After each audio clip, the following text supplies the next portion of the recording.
అవునా కదా? అటువంటి ద్వారా మనం ఎక్కువ పాపాన్ని మూట కట్టుకుంటూ ఉంటాం. మనకి పాపాలన్నీ కూడా అలా ఎక్కువ శాతం సంక్రమిస్తాయి. మీరు కాశీ వెళ్ళారా? కాశీ వెళ్ళారా? ఇక్కడ ఎవరు కాశీ వెళ్ళలేదా? హరిద్వార్ వెళ్ళారా? గంగా నదిలో స్నానం చేశారా? గంగలో స్నానం ఎందుకు చేస్తాం? గంగలో స్నానం ఎందుకు చేస్తాం? పాపం గంగలో మునిగితే ఏమవుతుంది? పాపాలన్నీ కూడా మనం బట్టలు అయితే పక్కన పడేస్తాం, పాపాలన్నీ కూడా అలా వెళ్ళిపోతాం. నారద మహర్షి ఈ గంగమ్మ దగ్గరికి వచ్చి అడిగేటమ్మా, గంగమ్మ అంతమంది పాపాలని ప్రతిరోజు కొన్ని కోట్ల మంది స్నానం చేస్తారు కదా, ఒకళ్ళిద్దరు కాదు కదా, అందరూ వదిలేసిన పాపాలు నీలో ఉంటాయి కదమ్మా, అంత బరువు ఎలా మోస్తున్నావమ్మా అని అడిగాడు. ఆవిడనట, నేను ఎక్కడ మోస్తున్నానయ్యా నారద, ఎప్పటికప్పుడు తీసుకెళ్లి సముద్రంలో కలిపేస్తున్నాను కదా. నారదుడికి మళ్ళీ ఇంకో డౌట్ వచ్చింది. గంగా నది ఒకటే సముద్రంలో కలదు కదా, మొత్తం నదులన్నీ కలిసేది ఎక్కడ? అన్ని సముద్రంలోనే. ఏ నదిలోనే స్నానం చేసేది దేనికి? పాపం ఒకటి గోదావరి అయినా, కృష్ణ అయినా, తుంగభద్ర అయినా, తామ్రపర్ణ, ఏ నదైనా తిరిగి అన్ని కలిసేది ఎక్కడ? సముద్రంలో కలుస్తాయి. ఏ నదిలో అయినా స్నానం చేసేది పాపం పోగొట్టుకోవడానికి. ఒక గంగమ్మ తల్లి పాపాలే ఎంతమంది ఉండవు, ఇన్ని నదుల్లో ఉండే పాపాలు ఇంకెంత బరువు ఉంటాయి కదా. ఇంత బరువుని సముద్రుడు ఎలా మోస్తున్నాడు అని చెప్పేసి మళ్ళీ ఆయన దగ్గరికి వెళ్ళి, ఏమయ్యా సముద్రుడా, అంత పాపాన్ని నువ్వు ఎలా మోస్తున్నావయ్యా అని అడిగాడు. సముద్రుడు చెప్పాట, నేనెక్కడ మోస్తున్నానమ్మా, నేనెక్కడ మోస్తున్నానయ్యా, ఎప్పటికప్పుడు మేఘాల రూపంలో, ఆవిరి రూపంలో మేఘాలు ఇచ్చేస్తున్నాను కదా అన్నట్టు.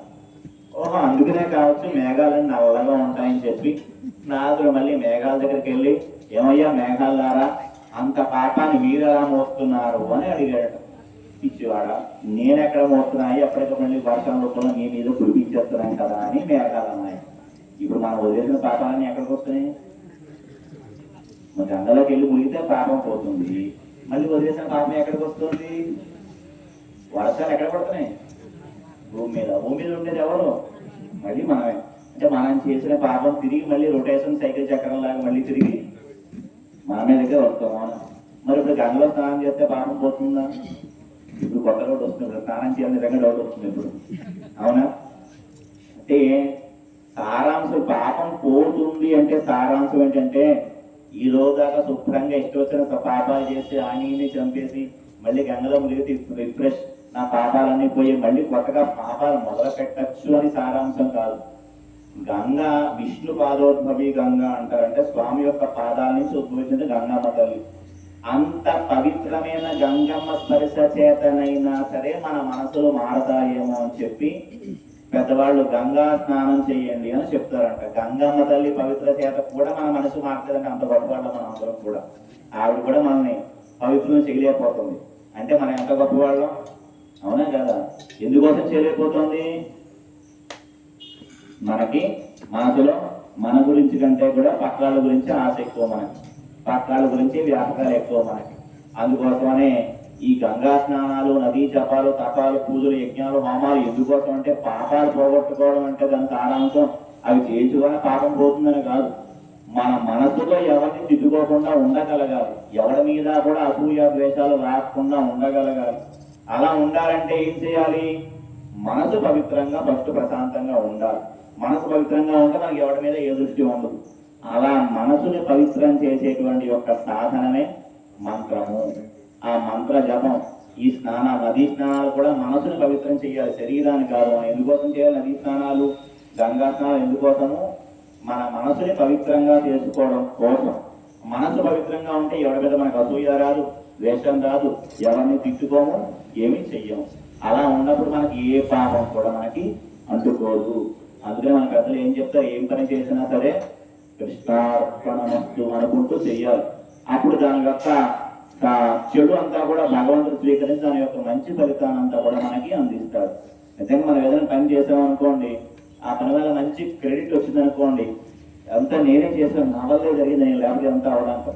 నిజంగా ఆ పని ఫ్లాప్ అయిపోయింది అనుకోండి, ఏంటో దేవుడు నన్ను అనుగ్రహించలేదు, అంతే ఎలా పోయింది, అంతే తప్ప నేను సరిగ్గా చెయ్యకపోవడం వల్ల అయిందని మనం అనుకోం. ఫెయిల్ అయితే దేవుడికి నెట్టేస్తాం, పాస్ అయితే ఆ క్రెడిట్ అంతా కూడా మన అకౌంట్లో వేసుకుంటాం. మనం అలా ఉండకూడదు. అలా ఉండకుండా ఏం పని చేసినా, మనం ఏమి ఇచ్చినా, ఏం ఖర్చు పెట్టినా అంతా కూడా మనకి ఆయన ఇచ్చాడు. ఆయన ఇచ్చిన దాన్ని తిరిగి మళ్ళీ ఆయన సేవ కోసం మనం కైంకర్యం వినియోగించగలగాలి. మనకు ₹10 వచ్చాయంటే ఆ గొప్పదనం మంది కాదు, మనకి ఇచ్చే ఆయనది.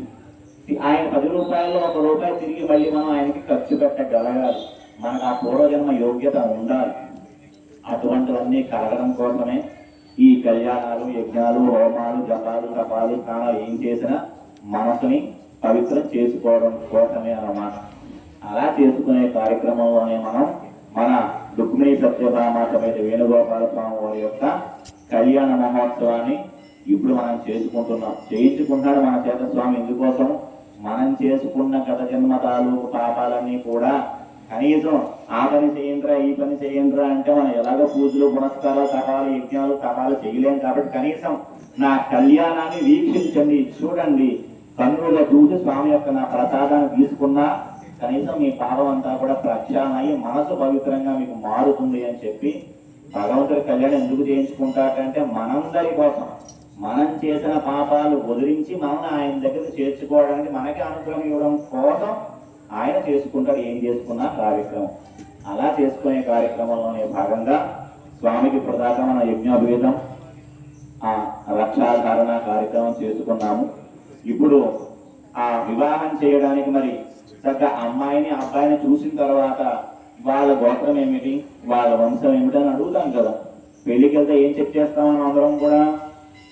మీరు ఎవరికైనా వెళ్ళలేదా? వెళ్ళలేదా? పెళ్లికి వెళ్తే ఏం చెక్ చేస్తారు మీరు? ఫస్ట్ చెక్ చేసేది ఏంటి? ఏం చెక్ చేస్తారు చెప్పండి? పెళ్లికి వెళ్తే ఏం చెక్ చేస్తారు? ఫస్ట్ భోజనాలు ఎక్కడ పెడుతున్నారు ఫస్ట్ ఎదుర్కొంటారమ్మా. పెట్టిన తర్వాత అందులో ఏమేమి ఐటమ్స్ పెడుతున్నారో చూస్తాం. ఒక పెళ్లికి వెళ్ళామంటే అది మనకు శాస్త్రం చెప్తుంది. ఒక్కొక్కరు